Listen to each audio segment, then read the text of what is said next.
नमस्कार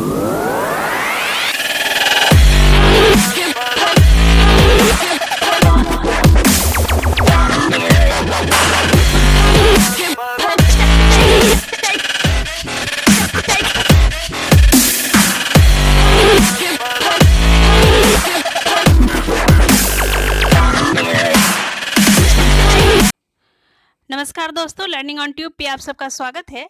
और आज ये पॉलिटी का ट्यूटोरियल होगा इस चैनल पे। तो पॉलिटी के ट्यूटोरियल का ये वीडियो आप सबों के लिए मेरे ख्याल से इम्पोर्टेंट ही होगा, क्योंकि चाहे बीपीएससी हो या फिर यूपीएससी हो, यूपीपीएससी हो, एमपीपीएससी हो, या किसी भी स्टेट लेवल के आप पीएससीज की आप तैयारी कर रहे हो, पीएससी लेवल का, तो आप सबके लिए ये वीडियो इम्पोर्टेंट ही होगा। साथ ही अगर एसएससी की बात करें तो एसएससी के लिए भी यूज़फुल है, रेलवे और जितने भी कॉम्पिटिटिव एग्ज़ाम्स होते हैं उन सब के लिए भी ये वीडियो इम्पोर्टेंट होने वाला है। तो चलिए स्टार्ट करते हैं इस पॉलिटी के वीडियो को और चलते हैं स्क्रीन पे, ठीक है।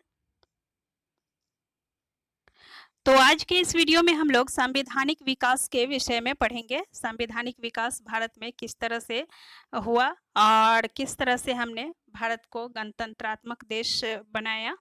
तो जो कि गणतंत्र घोषित हुआ था 26 जनवरी 1950 को, और 26 जनवरी 1950 को जो हमारे देश में लोकतांत्रिक संस्थाएं कार्य करने लगी थी, हम अर्थात हमारा देश गणतंत्र घोषित हुआ था। तो यह स्थिति प्राप्त करने के लिए अचानक से ही ऐसी स्थिति तो प्राप्त नहीं हो गई थी। तो यह स्थिति प्राप्त करने के लिए क्या क्या संघर्ष करना पड़ा और किस तरह के सुधारों से, किस तरह के विकास से धीरे धीरे धीरे धीरे हम लोग सुधार करते करते और संवैधानिक रूप से किस तरह से जागरूक हो पाए, सक्षम हो पाए, इन सब चीज़ों के विषय में पढ़ेंगे, ठीक है। तो अगर बात करें संवैधानिक विकास की, तो लोकतंत्र और प्रतिनिधि संस्थाएं इसके लिए सबसे पहले देखी जाती हैं। लोकतंत्र सबसे पहले, ठीक है। लोकतांत्रिक व्यवस्था है अपने देश में, तो लोकतंत्र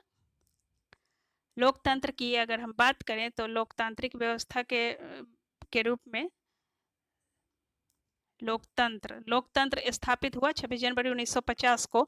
तो ये लोकतंत्र स्थापना का जो समय है एक पूरा लंबा पीरियड रहा है, क्योंकि लगभग 200 साल तक हमारा देश अंग्रेजों का गुलाम रहा था, 200 साल तक, ठीक है।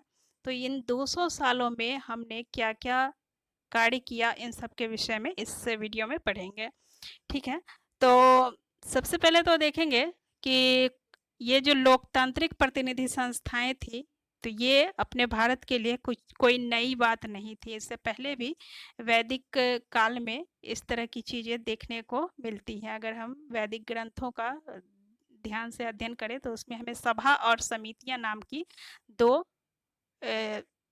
संगठन ही कह सकते हैं, तो दो चीज़ें हमें मिल जाती हैं, ठीक है।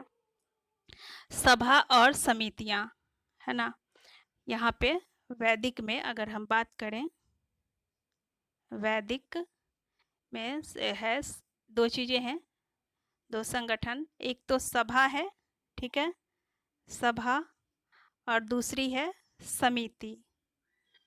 तो ये सभा और समिति एक्चुअली थी क्या चीज़, ठीक है, क्या चीज़ थी। तो सभा, सबसे पहले तो बात करेंगे सभा के बारे में, ठीक है। सभा के बारे में सबसे पहले बात करेंगे। तो सभा एक्चुअली क्या था। सभा जो था,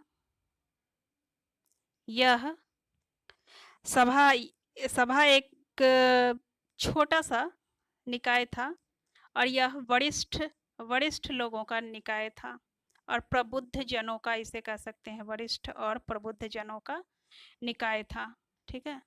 थोड़ा सा ये गड़बड़ हो गया, छोटा था यह संगठन, और वरिष्ठ लोगों का था यह, ठीक है।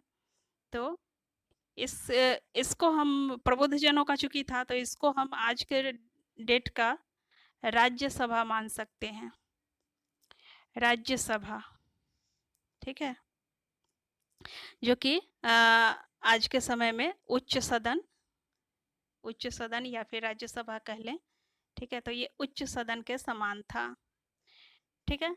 और दूसरी जो संगठन था दूसरा, तो वह था समिति। अगर दूसरे की बात करें तो समिति, यह समिति जो था यह आम लोगों का यह संगठन था। इसमें आम लोगों की भागीदारी होती थी, अब बड़े पैमाने पर इसमें लोगों की भागीदारी थी। तो यह जो था आज के समय में इसे निम्न सदन मान सकते हैं, आज के समय का निम्न सदन, ठीक है, निम्न सदन। और इसे लोकसभा लोकसभा मान सकते हैं, लोकसभा या फिर विधानसभा माना जा सकता है इसको, ठीक है। समिति को या तो लोकसभा मान लीजिए या विधानसभा, दोनों एक ही चीजें हैं, ठीक है। अब सभा हो गया, समिति हो गया, और यहीं से हम लोग आधुनिक संसद की अगर शुरुआत देखें तो यहीं से माना जाता है। सभा और समिति, सभा और समिति आधुनिक संसद की शुरुआत मानी जा सकती है, ठीक है। यहीं से मतलब कि ये एकदम क्या कह सकते हैं उसको, एंशिएंट रूप था, आधुनिक संसद का एंशिएंट रूप कह सकते हैं। तो अगर एंशिएंट हिस्ट्री हम पढ़ते हैं ना, उसी तरह से ये सभा और समिति एंशिएंट फॉर्म था आधुनिक संसद का, ठीक है। लगभग 200 साल तक ब्रिटेन के साथ भारत का संघर्ष चला आज़ादी के लिए, और इन 200 सालों में भारत को अपने संघर्षों, बड़े बड़े संघर्षों के द्वारा जो कुछ भी थोड़ा थोड़ा करके ही देते थे अंग्रेज, अचानक से हम लोग डिमांड करें और संघर्ष करें और अचानक से दे दे, ऐसा कभी नहीं हुआ। थोड़ा थोड़ा करके, थोड़ी थोड़ी मात्रा में ही उन्होंने सुधार किए, और थोड़ा थोड़ा करके और रुक रुक करके जो सुधार किए गए और टुकड़े टुकड़े में दिए गए संवैधानिक सुधार, तो उन्हीं संवैधानिक सुधारों के द्वारा जो हमें समझ विकसित हो पाई, समझ जो विकसित हो पाई कि हमें क्या चाहिए एक्चुअली, तो वही संवैधानिक विकास हमें आगे चल करके पॉलिटिकली जागरूक बनाता है, और जिसकी वजह से हम देश विदेश में हमारे नेतागण घूमे और देश विदेश में किस तरह की उस समय संस्थाएं चल रही थी, किस तरह के उस समय चीज़ें थी, तो इन सब चीज़ों को उन्होंने देखा और समझा, और तदनुरूप उन्होंने अपने देश में भी वैसी ही संस्था का शुभारंभ किया। तो संसद का शुरुआत जो है, अब अपने देश में अगर हम संविधान की बात करें तो संविधान में भी देखते हैं, हमारे देश के संविधान पर कई देशों के संविधान की छाप है, कई देशों के संविधान की अच्छी बातों का छाप है, ठीक है। संविधान हमारे देश का जो है, उसमें विभिन्न देशों के मुख्य मुख्य बातों को, अच्छी अच्छी बातों को निचोड़ निचोड़ करके शामिल किया गया है भारत के संविधान में, ठीक है। और ज़्यादा से ज़्यादा जो प्रभाव है संविधान पर, वह है अपने 1935 का एक्ट है, और ब्रिटिश, चूँकि ब्रिटेन का हमारे ऊपर राज था उस समय, तो ब्रिटिश संसद का भी काफ़ी हद तक इस पे प्रभाव माना जाता है, ठीक है। तो चूँकि हम लोग 1773 का एक्ट हम लोग पढ़ चुके हैं, 1773 का एक्ट देखने के लिए आप प्रीवियस वीडियोस देख सकते हैं, उसमें 1773 का एक्ट मिल जाएगा आपको। तो 1773 का एक्ट हम पढ़ चुके हैं, तो आज हम लोग पढ़ेंगे 1781 का एक्ट, 1781 का एक्ट। तो इसमें क्या था, 1773 से 1781 में क्या चीज़ें नई थी, इन चीज़ों को जानेंगे। तो 1781 में जो था, 1781 में कुछ सुधार किए गए थे। 1773 के एक्ट के जो भी प्रावधान थे, उन सब में कुछ सुधार करके 1781 के नाम से एक नया एक्ट लाया गया था, ठीक है।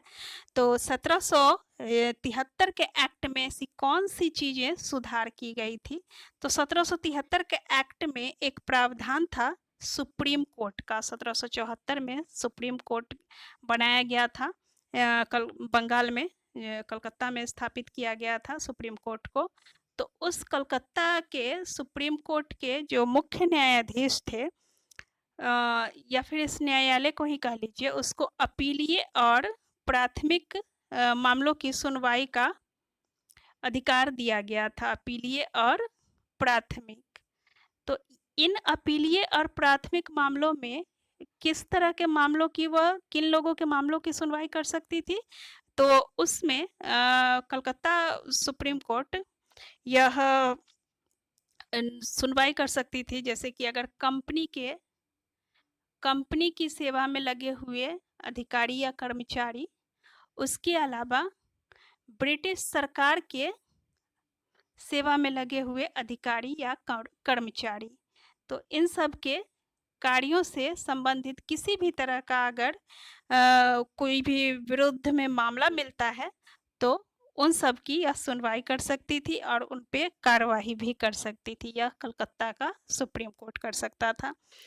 लेकिन अब इसकी वजह से इस एक ही ये जो एक्ट था 1773 वाला ये एक्ट था, 1773 के एक्ट के इस नियम से बहुत ही ज़्यादा असंतोष फैलने लगा कंपनी के कर्मचारियों में भी और ब्रिटिश सरकार के कर्मचारियों में भी। तब उन लोगों ने ब्रिटिश सरकार पर यह जोर देना स्टार्ट कर दिया कि नहीं, इसमें सुधार होना चाहिए और ये जो नियम था, इस नियम को समाप्त किया जाना चाहिए अथवा सुधार किया जाना चाहिए। नियम कौन सा?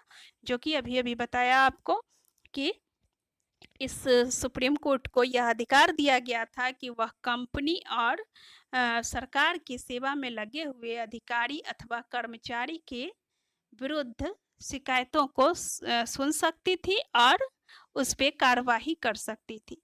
तो इस चीज को उन्होंने सुधार के लिए ब्रिटिश सरकार पर जोर देना शुरू कर दिया। तो ब्रिटिश सरकार ने क्या किया, अब उनको विवश होकर के एक सुधार पारित करवाना पड़ा और यही सुधार 1781 के एक्ट के रूप में सामने आया। तो 1781 का एक्ट और कुछ नहीं, एक संशोधित अधिनियम कहा जाता है।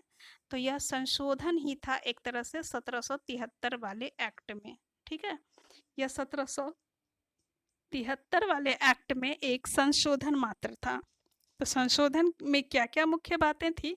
तो इस संशोधन में पहली मुख्य बात तो यह थी कि सर्वोच्च न्यायालय कंपनी के कर्मचारी, देखिए ध्यान दीजिएगा, कंपनी के जो कर्मचारी होते थे तो उन कंपनी के कर्मचारियों के विरुद्ध उन मामलों के खिलाफ कार्रवाई नहीं कर सकता जो उन्होंने एक सरकारी अधिकारी की हैसियत से किए हो। अब सरकारी अधिकारी की हैसियत से किया है तो ऑब्वियसली वो ब्रिटिश सरकार के ऑर्डर से किया होगा। तो भाई हमने तो आपके ऑर्डर से कार्य किया, फिर हमें क्यों इस तरह का दंड मिल रहा है? इस चीज को लेकर के कंपनी के कर्मचारियों ने हो हल्ला मचाया था, जो कि ब्रिटिश सरकार ने इस पे सुधार किया था। तो सरकारी कर्मचारी के रूप में अगर उन्होंने कोई कार्य किया हो या फिर किसी भी कार्य को अंजाम दिया हो तो उस मामले पर कलकत्ता का जो न्यायालय था वह उस पे कोई तरह का सुनवाई या किसी तरह का एक्शन नहीं ले सकता था। पहला बात तो यह शामिल किया गया इसमें। और दूसरी बात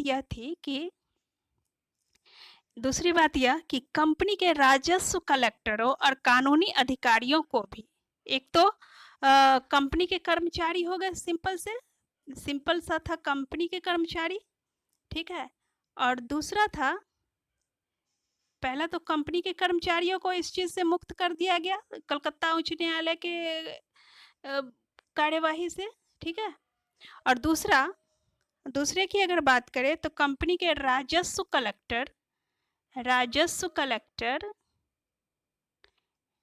ठीक है, राजस्व कलेक्टर और कानूनी अधिकारी जो होते थे, राजस्व कलेक्टर के साथ साथ जो भी कानूनी अधिकारी होते थे, इनको भी इस बंगाल के सुप्रीम कोर्ट के किसी भी तरह के कार्यवाही से मुक्त कर दिया गया।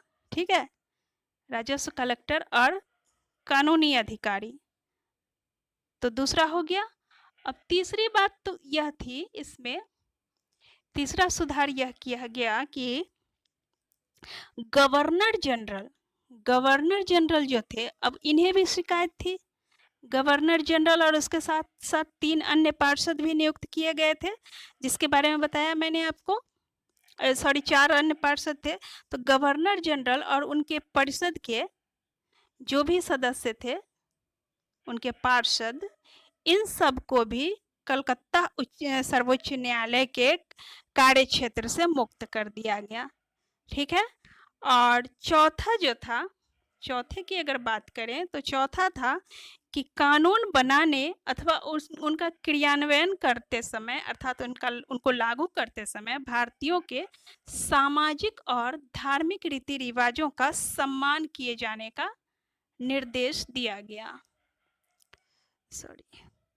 सामाजिक और धार्मिक जो भी उनका भारतीयों का रीति रिवाज था, उनका सम्मान करने का निर्देश दिया गया। आप कानून तो बना सकते हैं, लेकिन भारतीयों की धार्मिक और सामाजिक भावनाओं को इससे कोई ठेस नहीं पहुंचनी चाहिए। ये सुप्रीम कोर्ट को, कलकत्ता उच्च न्यायालय को यह हिदायत दी गई। तो कौन कौन सी चीजें इसमें की गई 1781 के एक्ट में?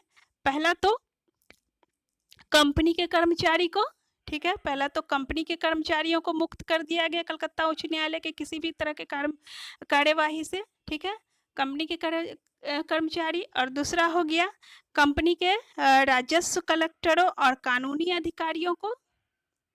कंपनी के जो सिंपल अधिकारी थे उसके अलावा कंपनी के राजस्व कलेक्टरों